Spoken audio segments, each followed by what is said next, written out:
ನಮಸ್ಕಾರ ಕರ್ನಾಟಕ. ಇವತ್ತು ನಮ್ಮ ಹಾಸ್ಟೆಲಲ್ಲಿ ಅವಲಕ್ಕಿ ಮಾಡಿದ್ರು. ಅದನ್ನು ತಿಂದ್ಕೊಂಡು ಹೆಗ್ಲಿಗೆ ಬ್ಯಾಗ್ ಹಾಕ್ಕೊಂಡು ಅಲ್ಲಿಂದ ಹೊರಟೆ. ಅಷ್ಟರಲ್ಲೇ ರೋಡಲ್ಲಿ ನಮ್ಮ ಜಾನಿ ಮಲಗಿದ್ದು. ಅದನ್ನು ಮಾತಾಡಿಸ್ಕೊಂಡು ಅಲ್ಲಿಂದ ಕಾರ್ ಟ್ಯಾಕ್ಸಿ ಬಂದು ಬಸ್ ಹತ್ಕೊಂಡು ಸೀದಾ ಕಾಲೇಜ್ ಕಡೆ ಹೊರಟೆ. ಬೋರ್ಡ್ ಅದೇ, ಬಿಲ್ಡಿಂಗ್ ಇಲ್ಲ, ಬರೀ ಮರ ಬೆಳೆದದ. ಕಾಲೇಜ್ ಕಾಂಪೌಂಡ್ ಮೇಲೆ ಒಂದು ಹುಡುಗಿ ಕುಂತಿಲ್ಲ. ಇದು ಒಂದು ಕಾಲೇಜ್ ಏನಿಲ್ಲ.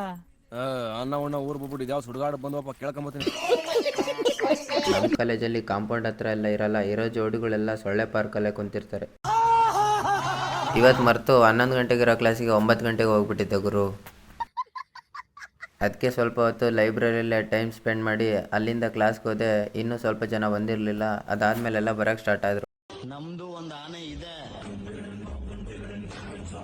ನಾನು ಇವತ್ತವರೆಗೂ ಒಬ್ಬರಿಗೆ ಅನ್ಯಾಯ ಮಾಡಿಲ್ಲ, ಒಬ್ರು ಅನ್ನ ಕಿತ್ಕೊಂಡಿಲ್ಲ.